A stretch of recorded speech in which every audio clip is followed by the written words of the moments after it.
আসসালামু আলাইকুম। আমাদের বাংলাদেশ এবং আন্তর্জাতিক বিষয়ের সাধারণ জ্ঞানে অনেক সময় দেখা যায় যে কোন বইয়ের রচয়িতাকে অথবা রাইটারকে সেই সংক্রান্ত প্রশ্ন এসে থাকে বিভিন্ন ভর্তি পরীক্ষায়। সো আজকে আমরা আন্তর্জাতিকের অন্তর্ভুক্ত যেসব বই আছে সেসব বইয়ের রাইটারদের নিয়ে আমরা আলোচনা করব, যেগুলো বারবার পরীক্ষায় আসতে দেখা যায়। চলো দেরি না করে আমরা শুরু করি। বিসমিল্লাহির রহমানির রহিম। আমার প্রথম পর্ব হচ্ছে অরুন্ধতী রয় সম্পর্কে। এই অরুন্ধতী রয়ের খুবই ইম্পর্ট্যান্ট একটা বই হচ্ছে the god of small things. এই জিনিসটা মাঝে মধ্যে পরীক্ষায় আসতে দেখা যায়, ঠিক আছে? তো অরুন্ধতী রয়ের মোস্ট ইম্পর্ট্যান্ট বই যেটা আমাদের মনে রাখতে হবে সেটা হচ্ছে the god of the small things. এটা বিভিন্ন ভর্তি পরীক্ষায় আসতে দেখা যায়। সো এর পাশে আমি একটু ছোট করে স্টার দিয়ে রাখবো। তো আমাদের এই যে ক্লাসগুলো কিন্তু তোমাদেরকে কঠিন জিনিসগুলো যেরকম মনে রাখতে সহায়তা করবে, তেমনি আসলে বাছাই করে পড়তে সহায়তা করবে। এটা হচ্ছে মেইন জিনিস, কারণ পড়াশোনা আসলে অনেক, ঠিক আছে? সো এই ক্লাসগুলো তুমি দেখলে আসলে বুঝতে পারবা কোন ব্যাপারগুলো আসলে তোমার পরীক্ষার জন্য আসলেই গুরুত্বপূর্ণ। চলো, তারপরে দেখো the clash of the civilization. তার মানে কি? সভ্যতার সংঘাত বলা হয় এটাকে, দ্য ক্ল্যাশ অফ সিভিলাইজেশন। তো সভ্যতার সংঘাত, এই সংঘাতের সঙ্গে রাইটারের নামটা হচ্ছে স্যামুয়েল হান্টিংটন। তো আমি তোমাকে ফোকাস করতে বলবো যে হান্টের উপরে, তার মানে শিকার। সো শিকার, সংঘাত, এই শব্দগুলো অনেকটা বলা যায় হচ্ছে কি সম্পর্কিত বা রিলেটেড। সো আমরা এভাবে মনে রাখতে পারি যে স্যামুয়েল হান্টিংটনের একটা বই হচ্ছে the clash of the civilization, সভ্যতার সংঘাত। এই বইটির লেখককে স্যামুয়েল হান্টিংটন। কীভাবে মনে রাখলাম আমরা হান্ট দিয়ে মনে রাখলাম, হান্টিং দিয়ে মনে রাখলাম, শিকার, সংঘাত। তারপরে দেখো উইনস্টন চার্চিল, যিনি ছিলেন দ্বিতীয় বিশ্বযুদ্ধের সময় ব্রিটিশ প্রধানমন্ত্রী। সেই উইনস্টন চার্চিলের কিন্তু বই the history of the second world war. এবং উইনস্টন চার্চিল কিন্তু একজন রাজনীতিবিদ হয়েও তিনি সাহিত্যে নোবেল পুরস্কার পেয়েছেন। ওকে, সো উইনস্টন চার্চিলের বই হচ্ছে history of the second world war. তিনি দ্বিতীয় বিশ্বযুদ্ধের ইতিহাস নিয়ে কিন্তু বই লিখেছেন। এরপরে দেখো এখানে আমি তোমাকে বলবো এখানে জন লক। তো লক ওয়ার্ডটাই আমি কেন তোমাকে ফোকাস করলাম, কারণ আমরা এখন যে বইটা নিয়ে শিখবো an essay concerning the human understanding. তো ব্যাপারটা একটু বোঝার চেষ্টা করো। এসে হচ্ছে আসলে প্রবন্ধ, ওকে, আর আন্ডারস্ট্যান্ডিং হচ্ছে কি বোঝা। সো আমরা যখন প্রবন্ধ অথবা কঠিন কোনো একটা জিনিস বুঝতে যাই তখন আমাদের মাথা কি হয়? মাথা হচ্ছে লক হয়ে যায়। ওকে, সো জন লকের বইটা হচ্ছে an essay concerning the human understanding. এটা ইম্পর্টেন্ট, এটা বিভিন্ন ভর্তি পরীক্ষায় আসতে দেখা যায়। তারপরে মনিকা আলীর একটা বই হচ্ছে Brick Lane. So Monica Ali Lane সহজে মনে থাকবে। এরপরে দেখো হোয়াইট হাউস। এই হোয়াইট হাউস সংক্রান্ত দুইটা বই আছে। একটা বলছেন হচ্ছে হেনরি কিসিঞ্জার। এই হেনরি কিসিঞ্জারের বই হচ্ছে হোয়াইট হাউস ইয়ার্স, ঠিক আছে? হেনরি কিসিঞ্জার ছিলেন কি বাংলাদেশের মুক্তিযুদ্ধের সময় মার্কিন নিরাপত্তা উপদেষ্টা ছিল। ওকে, সো হেনরি কিসিঞ্জারের বই হচ্ছে হোয়াইট হাউস ইয়ার্স। ওকে, হোয়াইট হাউস ইয়ার্স। আর হোয়াইট হাউস ডায়েরি কার লেখা? এই দিনলিপি বা দিনপঞ্জি ডায়েরিটা লিখছেন হচ্ছেন জিমি কার্টার। ক্লিয়ার? সো এই দুইটা একটু কনফিউজিং, পরীক্ষায় এজন্যই দেয় কারণ এটা কনফিউজিং। হেনরি কিসিঞ্জারের বই হচ্ছে হোয়াইট হাউস ইয়ার্স আর জিমি কার্টারের বই হচ্ছে হোয়াইট হাউস ডায়েরি, মনে থাকবে। এরপরে Martin Luther king junior, I have a dream. এটা অনেকেই জানো এবং পরীক্ষায় আসতে দেখা যায়, ইম্পর্ট্যান্ট। মহাত্মা গান্ধীর হচ্ছে the story of my experiment with truth. Mahatma Gandhi মহৎ সত্য, সহজে ভাই মনে রাখবা। সো ট্রুথ, মহৎ সত্য, মহাত্মা গান্ধী। তারপরে APJ Abdul Kalam, wings of fire. এটা তো খুবই কমন একটা বইয়ের নাম, তোমরা অনেকেই জানো, খুব ইন্সপায়ারিং, মোটিভেটিং একটা বই আসলে এটা। দেন হচ্ছে নিকোলো ম্যাকাইভেলি। এই নিকোলো ম্যাকাইভেলির একটা বই হচ্ছে দ্য প্রিন্স। নিকোলো ম্যাকাইভেলির বই হচ্ছে প্রিন্স। এরপরে দেখো পার্ল এস বাক। তো বাক জিনিসটা কি? বাক তো এক ধরনের মুদ্রা, তাই না? তার মানে হচ্ছে টাকার কথা আমরা চিন্তা করতে পারি। সো যার কাছে টাকা আছে তার জন্য বলে না, একটা কথায় আছে না যে দুনিয়াটা খুব সহজ অথবা দুনিয়াটা খুব ভালো তার জন্য। সো আমরা এভাবে মনে রাখবো যে বাক তার মানে হচ্ছে গুড আর্থ। সো এটা আমাদের জন্য মনে রাখা সহজ হয়ে গেল। স্টিফেন হকিংয়ের একটা বই the brief history of the time, খুব ইম্পর্ট্যান্ট। তারপরে দেখো গুন্টার গ্রাস। এই গুন্টার গ্রাসের একটা বই হচ্ছে দ্য টিন ড্রাম। গুন্টার গ্রাসের বই কোনটা? The tin drum. ওকে, কিছু ক্ষেত্রে আমরা নেমোনিক ব্যবহার করব যেগুলো আমরা সহজে আইডেন্টিফাই করতে পারি, রিলেট করতে পারি। সো একটা ব্যাপার মাথায় রাখবা যে আমি যখন বাকের সাথে গুড আর্থ মাথায় রাখলাম, আমি একটা সিন কল্পনা করছি আমার মাথার মধ্যে, সিনটা ইমাজিন করার চেষ্টা করছি। ওকে, একটা গল্প বানানোর চেষ্টা করছি। সো তোমরা যখন নেমোনিকটা বানাবা অবশ্যই তোমার কিন্তু এরকম একটা গল্প বানানো উচিত, মনে থাকবে। এবং সেই গল্পটা বারবার তুমি যখন প্র্যাকটিস করবা তখন দেখবা পরীক্ষার ক্ষেত্রে তুমি অ্যাপ্লাই করতে পারতেছো।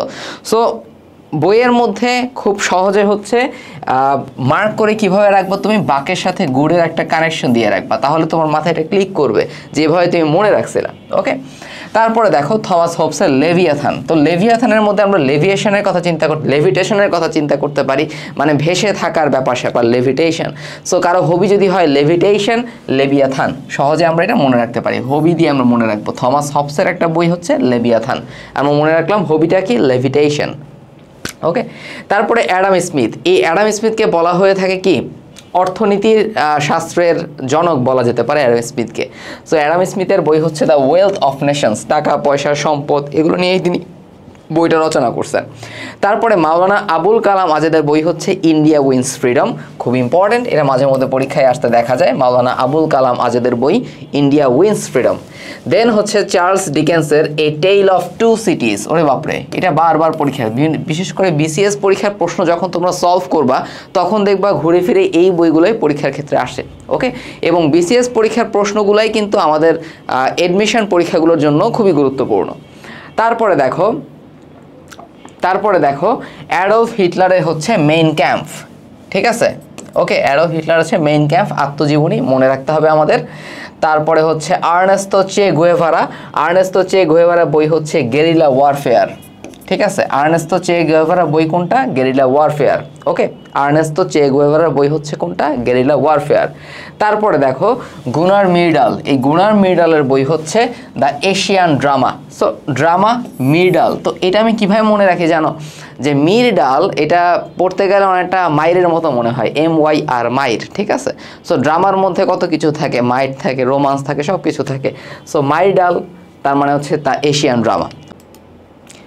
এরপরে দেখো আমরা দেখলাম হচ্ছে আর্নেস্তো চে গুয়েভারার বই কোনটা, গেরিলা ওয়ারফেয়ার। তো এটার সাথে কিন্তু একটু কনফিউজিং আরেকটা বইয়ের নাম আছে, দ্য গেরিলা অফ টাইমস, ঠিক আছে, গেরিলা অফ টাইমস। তো একটা ব্যাপার এখানে তোমরা একটু ঠিক করে নাও যে ফিদেল কাস্ট্রোর যে বইটা এটা হবে হচ্ছে গেরিলা অফ টাইম, GUERRI,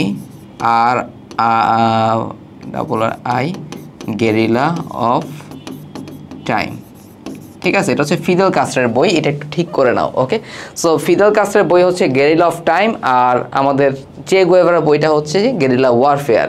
এই দুইটা যেহেতু কনফিউজিং, এই দুইটা থেকেও আমাদের কিন্তু পরীক্ষায় আসতে দেখা যায়। তারপরে দেখো জিন জ্যাক রুশো, অথবা আমরা বলে থাকি জে জ্যাক রুশো, আসলে জে জ্যাক রুশোর বইটা হচ্ছে দ্য সোশ্যাল কন্ট্রাক্ট। ভলতেয়ারের হচ্ছে ক্যান্ডিডে, এই ভলতেয়ারের ক্যান্ডিডে, আর জে জ্যাক রুশোর সোশ্যাল কন্ট্রাক্ট। ওকে, আমি আগের স্লাইড থেকে যদি ইম্পর্টেন্ট কোনগুলো, সবগুলোই আসলে মোটামুটি ইম্পর্টেন্ট, এবং আমার মনে হয় না যে ক্লাসটা করার পরে তোমাদের এর চাইতেও বেশি ইম্পর্টেন্ট কিছু খোঁজার দরকার আছে, কারণ যেভাবে পড়াচ্ছি সেগুলো মোস্ট ইম্পর্টেন্ট এবং সহজ করে পড়ানোর চেষ্টা করতেছি। সো এগুলো তোমরা দেখে যাবো অবশ্যই পরীক্ষার আগে। এরপরে দেখো ভলতেয়ারের হচ্ছে ক্যান্ডিডা। ম্যাক্সিম গোর্কির হচ্ছে মাদার। ম্যাক্সিম গোর্কির মা উপন্যাসটা কিন্তু খুবই জনপ্রিয়, তোমরা অনেকেই হয়তো পড়ে থাকতে পারো। তারপরে দেখো জন স্টুয়ার্ট মিল। তো মিলের সাথে লিবার্টির একটা সম্পর্ক তোমাদের খুঁজে বের করতে হবে। মনে রাখতে হবে যে মিলে যে শ্রমিকরা কাজ করে তারা বারবার কি চায়, তারা স্বাধীনতা চায়। দেখবা কয়েকদিন পরপর হচ্ছে তারা আন্দোলন করতেছে তাদের অধিকার আদায়ের জন্য। সো জন স্টুয়ার্ট মিলের একটা বই হচ্ছে অন লিবার্টি, এটা মনে রাখতে হবে। পণ্ডিত নেহেরুর বইটা হচ্ছে ডিসকভারি অফ দ্য ইন্ডিয়া। এই ডিসকভারি অফ দ্য ইন্ডিয়াটাই মাঝে মধ্যে পরীক্ষায় আসতে দেখা যায়। ওকে, অন্যদিকে তোমরা যদি একটু খেয়াল করো আগেরটা কোনটা ছিল, মাওলানা আবুল কালাম আজাদের ছিল ইন্ডিয়া উইন্স ফ্রিডম। সো কাছাকাছি যে নামগুলো আছে এগুলো বারবার একটু প্র্যাকটিস করবা, কারণ এগুলো পরীক্ষায় আসে।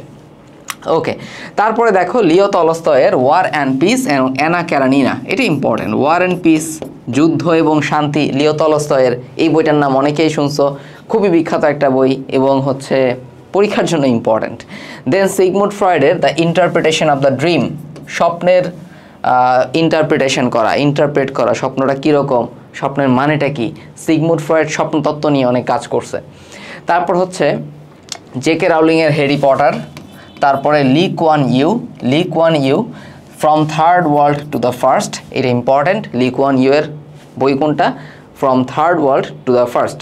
নেলসন ম্যান্ডেলার a long walk to the freedom, conversation with myself, এই দুইটা বই পরীক্ষার জন্য খুবই খুবই গুরুত্বপূর্ণ। একটা হচ্ছে লং ওয়াক টু ফ্রিডম এবং কনভারসেশন উইথ মাইসেলফ। তাহলে এটা কার? নেলসন ম্যান্ডেলার বই দুইটার নাম কি আমাদের? A long walk to freedom এবং কনভারসেশন উইথ মাইসেলফ। এই দুইটাই কিন্তু আমাদের পরীক্ষার জন্য গুরুত্বপূর্ণ। অ্যান্টোনিও গ্রামসির prison notebooks, Gramsci prison, okay. So Gramsci prison notebooks, জেলে বসে তিনি যে ডায়েরি অথবা নোটবুকটা লিখছেন ওটা। তারপরে বারাক ওবামার audacity of hope, dreams from my father, Hillary ক্লিন্টনের লিভিং হিস্ট্রি, বিল ক্লিন্টনের মাই লাইফ। বিল ক্লিন্টনের মাই লাইফটা মাঝে মধ্যে পরীক্ষায় আসে, এটা তার আত্মজীবনীমূলক উপন্যাস। আর বারাক ওবামার হচ্ছে the Audacity of the hope, এই বইটা মাঝে মধ্যে পরীক্ষায় আসতে দেখা যায়। তারপরে হচ্ছে জো বাইডেনের একটা বই ছিল প্রমিসেস টু কিপ, কমলা হ্যারিসের বই the truth we hold, William হান্টারের the Indian Musalmans, okay. So এগুলো তোমরা জাস্ট একটু দেখে যাবা, এগুলো আগের স্লাইডগুলোর মতো এত বেশি ইম্পর্ট্যান্ট এমনটা না, বাট আমাদের দেখে যাওয়া জরুরি, ঠিক আছে। সো আশা করি তোমরা এই ক্লাসগুলো করে উপকৃত হচ্ছ। ক্লাসটা করে তোমাদের কেমন লাগছে অবশ্যই কমেন্টে জানাবা, লাইক করে দিবা, শেয়ার করে দিবা, এবং পরবর্তীতে তোমরা আন্তর্জাতিকের উপর কোন টপিকের উপর ক্লাস চাও সেই জিনিসটা আমাকে অবশ্যই কমেন্টে জানাও, ওকে। আর সবার জন্য উন্মুক্তভাবে আমরা এই প্রিমিয়াম ইন্টারন্যাশনাল জিকে প্লেলিস্টটা রেডি করছি, যাতে তোমরা একদম ঘরে বসেই সাধারণ জ্ঞান, আন্তর্জাতিক সাধারণ জ্ঞানের যে ভয়টা সেটা দূর করতে পারো। সো আল্লাহর যদি রহমত থাকে ইনশাল্লাহ আমরা এই প্লেসটা হচ্ছে কমপ্লিট করতে পারবো, এবং তোমাদের জন্য আমরা এটা একদম উন্মুক্ত করে দিয়েছি আর কি। তো সবাই আমাদের জন্য দোয়া করবা। ভালো থাকো সবাই, আল্লাহ হাফেজ, আসসালামু আলাইকুম।